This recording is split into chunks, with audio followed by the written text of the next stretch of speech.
Today on Real Life and Real Estate, how you can have an impact today.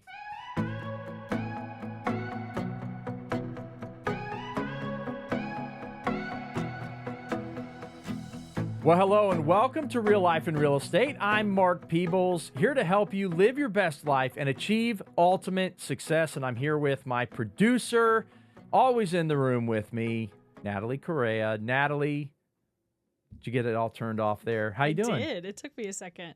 Yeah. I'm doing great. How are you doing? I'm good. I am. We're kind of doing a special episode today because, over these past few weeks, we've seen so many people across our country affected by hurricanes. And Yes. so today I wanted to talk about that, and I wanted to talk about how people can have an impact today. I think it's great. That's awesome. We're Yeah. excited. Have you been keeping up with this devastation? My husband has. His family's from Florida. And so he has had it on 24/7 and won't stop. And then we also have a lot of friends and family that are in North Carolina, South Carolina, Georgia that have been affected by the floods, tornadoes, things like that are still recovering. So I think it's going to be something that we can make an impact probably for a very long period of time. No and matter that's when you're able to help, I think you probably do something. Yeah, that's the thing is that there is plenty of opportunity to help, and I've actually done storm relief, disaster relief, and been able to go down and work in these situations, see it firsthand, and I can tell you that it's a life-changing event for the people that are going through this. Obviously, they're devastated. They've lost everything. And I'll tell you, 2017, I was in, Hurricane Harvey came through, and immediately I felt so compelled that we needed to do something. And so I put a team together, myself and a close friend of mine. We put this team together. We went to our churches and kind of started building a ground game and network saying, hey, look, we're going to go and make this trip to where Hurricane Harvey hit, Louisiana, and then kind of Texas down into the Houston area. And so we put together a supply list, and basically we loaded 3 trucks. We had 2 moving trucks that we loaded, and then we had a moving van that we loaded just full of supplies, all kinds of things.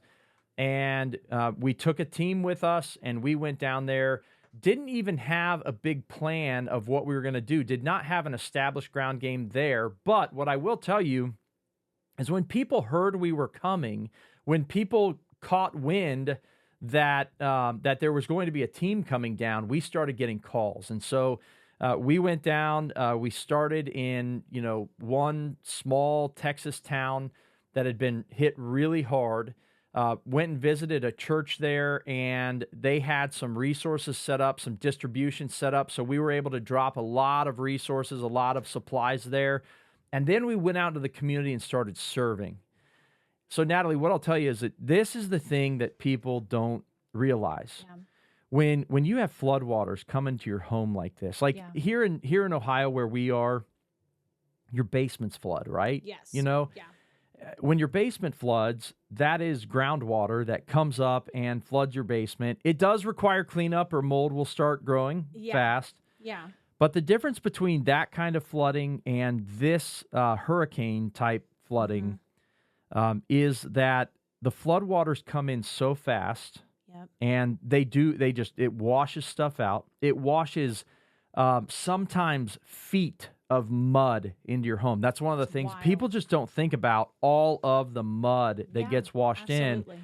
And then in that water, you have dead animals.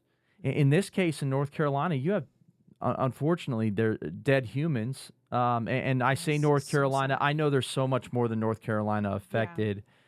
So there's deceased human beings. Yes.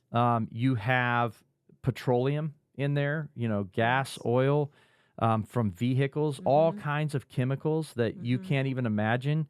And so this is, did I mention sewage? You have, it's just terrible what it's causing in these homes. Can't even imagine. Yeah.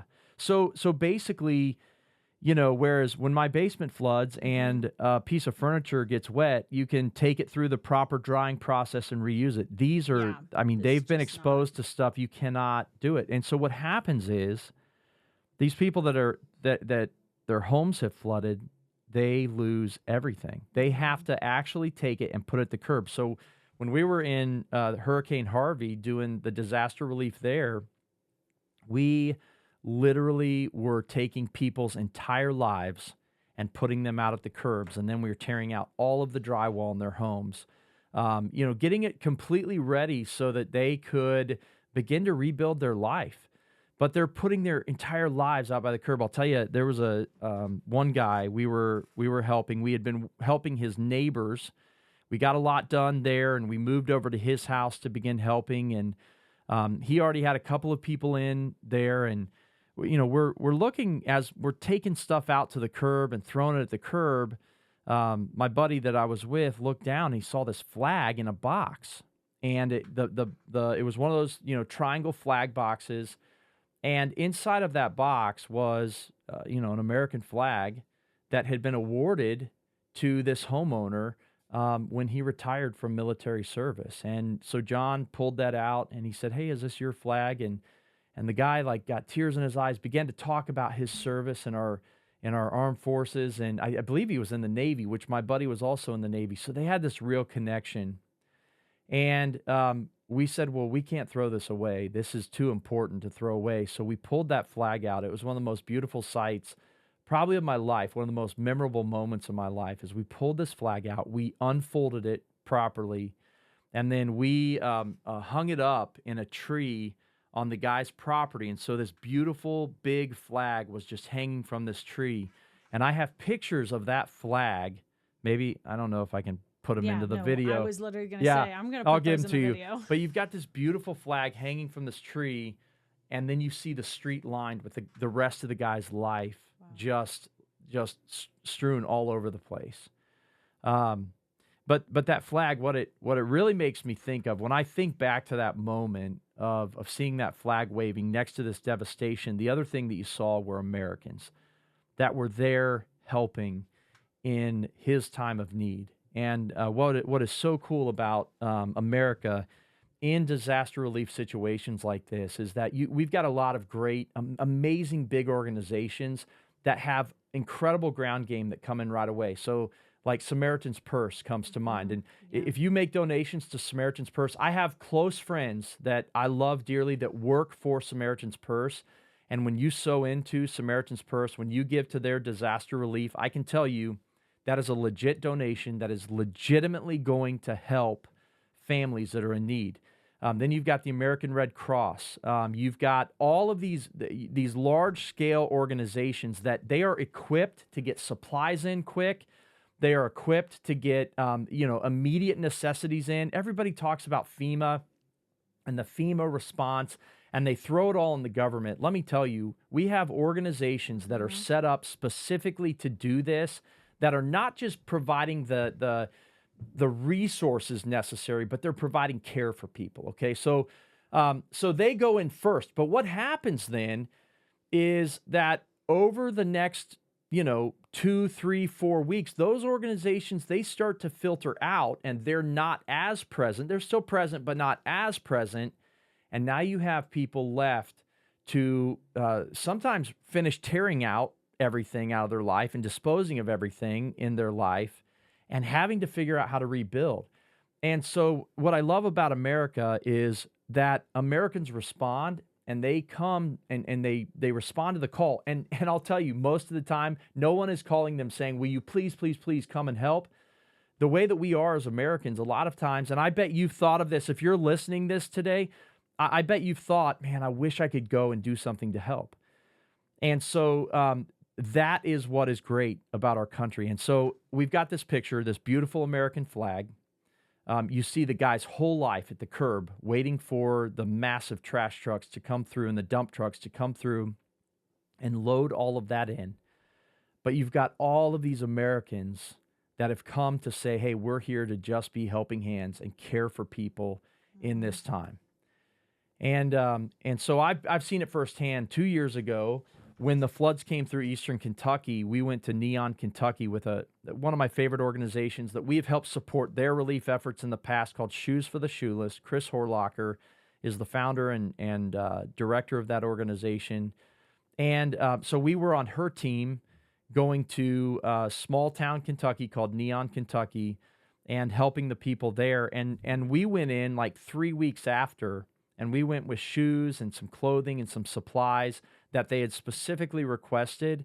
And we had, probably about 4 solid hours of people coming through and getting the supplies that we needed. And what was awesome was that we had this whole setup where they could come in and they could pick out the shoes that they wanted and the size that they wanted. And then as they would leave, my wife and I, we're care pastors at our church, which is a volunteer position, but and actually Natalie's church too. We go to the same church. And it was pretty awesome. As people would come out, we could say, hey, how can we pray for you right now? And then we could minister to them and pray for them and encourage them. So cool. And be, just helping hands. And so, Natalie, I have felt with this storm, just seeing the devastation, I felt so compelled again. Like, yes. I don't have time right now.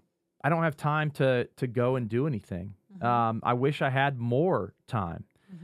But, my busy schedule, I can change things to do what's most important for people. And so, because I feel so compelled on this one, we're putting together a team. We've put together a team. And we are actually going to be going down to North Carolina. I'm telling you this as if you don't know this, but Natalie's a big part of the planning process on this, right? So, but we're taking a team down. We are leaving on the 24th of October. We will be serving. It'll be probably grueling, grungy work on the 25th, 26th, 27th, and then we'll be coming back that evening. And as we do this, the opportunity is, one, to help families that are desperate for the help, 100%. To encourage them, to pray for them, to speak into their lives, and make a difference. And you say, well, you're only going for 3 days. How much of a difference can you really make in 3 days? A huge difference. I don't think people understand how much of an impact just being present for a short period of time can take. Well, and that's the thing, is that if we do it one weekend and another group of 10 comes in the next weekend, and then they go and help, and then as the rebuilding process, that's the next step is, as they really are rebuilding, they need skilled laborers. They need people that know how to do plumbing, electrical, framing. Yes. And that's not me. I can help tear stuff out all day long. I can help move stuff. I can even, help distribute clothing. I'll do whatever is asked of me. Yes. But, there's phases to this, and in this phase, we can help. And so if you're listening to this and you're saying, like, I want to help, I want to be a part of a team, it may not be our team. Our team is, at the point that we're airing this, our team is well established, and maybe there will be room on our team. You can reach out through the mediums that we're going to talk about here in a little bit, but you can put together a team and you can get connected to us. We'll connect you to the same resources that we have there that can put you in places where they need help. Yeah. And if all of us as Americans give one weekend to go and help serve, then we can get this done. And so, our company, NavX Realty, is our company. And as NavX Realty, we have 3 simple core values. We say we serve, we care, and we give. And nothing exemplifies the core values of our company more than being a part of what's happening in this case, North Carolina. So our specific plan, I gave you those dates. We're leaving on the 24th. We're coming back on the 27th. We are going to serve. We're going to serve as many people as we possibly can while we're there. We are working specifically through a church down there that has a ground game set up where they know they've got their network to all the churches up in the hollers and these small communities that are going to be slow to get any kind of response. And so they will specifically be able to send us out to the communities that need it most, or to the families that need it most while we're there. We're going to be around Boone, North Carolina. So Boone is kind of where we will be stationed. And then we will work out into the hollers from there.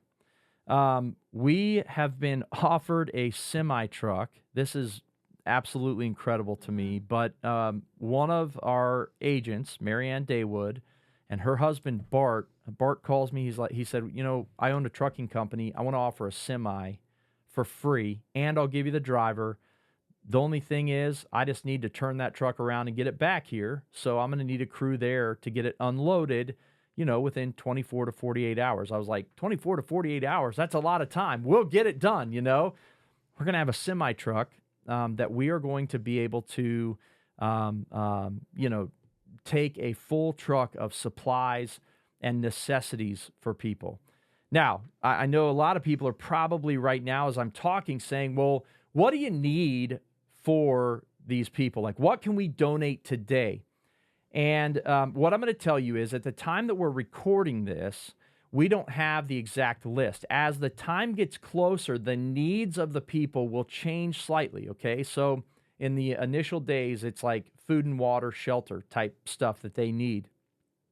As we get a couple of weeks into this, those needs are going to change. And so what I'm going to challenge you to do is, I want you to go to our Facebook page or our Instagram page, and pinned at the top, there will be a post. I don't know if it'll be one post or two posts. You can probably answer this, but supply list. Yeah, we'll put it all in one post. Okay. So there will be a supply list there. So actual goods, actual things that you can donate, and the drop-off sites will be listed on there. We will use our NavX offices, and then we will have a couple of other set up drop-off sites where you can bring those goods. So that's number one. Number two, then, is there's a GoFundMe on there. We specifically set up a GoFundMe because as soon as we announced this, we had so many people saying, we want to give, we want to give, we want to give. And because we won't have an actual list of supplies until about the time that this is airing, we didn't want people to start bringing things that are going to be unnecessary. One of the things I can tell you that happens is people bring, they'll bring some random things to places like this, and it ends up going as waste because they don't have the specific need for that. So it's very important that we meet specific needs, the specific things that we are being asked for, and that is what is going to get packed up and loaded onto that semi truck. So please check our Facebook and our Instagram page, and that is Facebook. It's navxrealty.com, and that's NAVX, navxrealty.com, or NavX Realty. I said navxrealty.com. But we'll have it linked in the description too. For the podcast, so. Look at that. See, Natalie's so much smarter than I am.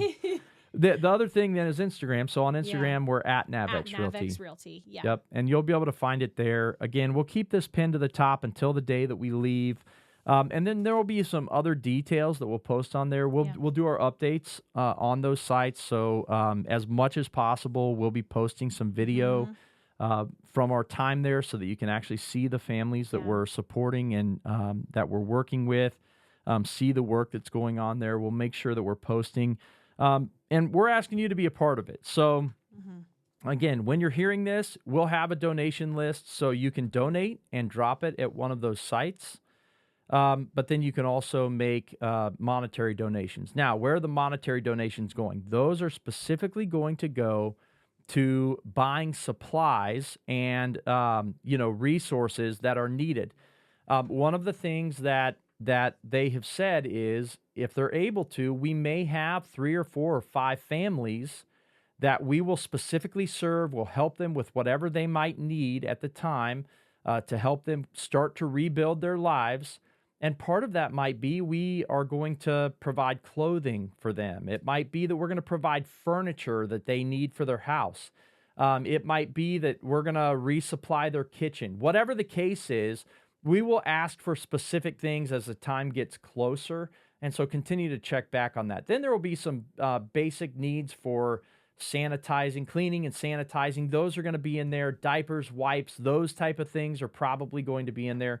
But again, I encourage you, please go check on Instagram at NavX Realty, and then Facebook, it's just NavX Realty. and we'll have the updated list there, or go to the show notes and you can click on those links there. It's just the things that I've seen in my life.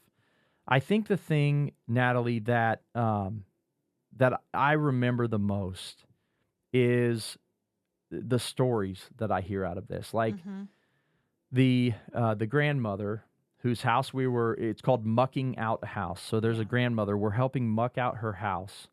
And when the dam broke in Houston and began to flood her neighborhood, they came to her house on a boat and literally put her in a boat as her house started to fill with water, and they took her down her cul-de-sac and saved her life in a boat. I can't even imagine.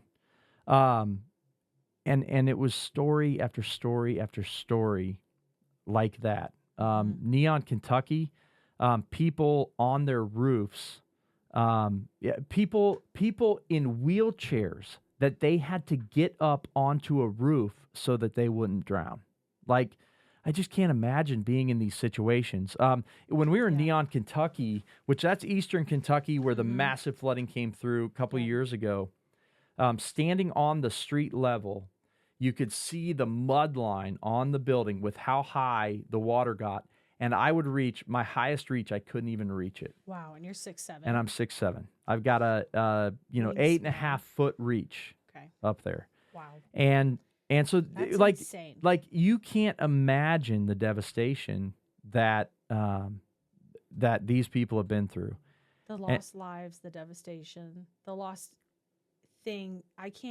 When I think back on all these things, I'm like, okay, if I were to lose my loved ones in this, if I were to lose the things that remind me of my loved ones, what do I do except for just not, like, you can't do anything. You just sit there in sadness and it's almost as much, the impact is almost as important for you to make a emotional connect, like, relationship impact as you are a physical impact. Right. And so I think people don't remember or don't understand, if they haven't been through a devastation like this, that you just going and being there is going to show people that there's someone out there that cares about me. Right. This has happened to me. This is terrible. This is horrible. I don't know what to do. But someone is taking time to come and help me. And I think that is something people underestimate, is how much of an impact that by itself makes. Right. Just, I care about you. I want to help you. The serve, care, and give. And give, yeah. We really do care. It reminds me, have you ever heard the old story about all of the starfish that had washed up on shore overnight? And so there's this kid out there, and all of these starfish had washed up on the shore and were dying because they were out of the water. And this kid is just picking up these starfish one by one and throwing them back out into the ocean. And this guy walks up to him and he said, "Kid, look at how many thousands of starfish are here on this beach. Like, what impact are you really making?" And he said, "Well, I'm going to impact this one." And he threw it back in, Wow. And that's what it is. Like, we're going to go down, and I don't know if we'll be in a distribution center and potentially serving hundreds of families that way, or we'll specifically be in the homes of 2, 3, 4, 5 families in a community. But needless to say, whether we're serving masses of people or we're serving a couple of families, it's that impact. We get to have impact on this one that's in front of us. Yes. So I guess today the call is, I don't want this to be a sobering show, because really the hope is in the American people. Yeah. And Let's provide hope. Let's and be that's a the resource. thing. Yeah. That's the thing, is what I love about our country is we do come together. Like, we do pull together in the times we need to be pulled together. Of course, we're in a political season, and honestly, I hate that any of this has been politicized, because you're politicizing real people's lives. Stop doing that, right? So I'm calling on you to come together with NavX Realty. We are sending a Go team. You're more than welcome to reach out to us. If we still have room on the Go team, then we would invite you to be a part of that. But we are asking for your donations of goods, of resources, and then financial donations as well, so that we can go down and have maximum impact. And then if you want to serve locally, the week of, we will probably need hands to get that semi truck loaded, to get everything sorted and packed before it goes on the truck. And so know that there will be needs and opportunities to serve here that will impact the families that we'll be with there in North Carolina. So I just want to say thank you today. I want to encourage you with our conversation here that it's always best to come together to serve, to care, and to give, and to be wildly generous with those around you. So today, we ask you to join us as we impact these families. Bye now.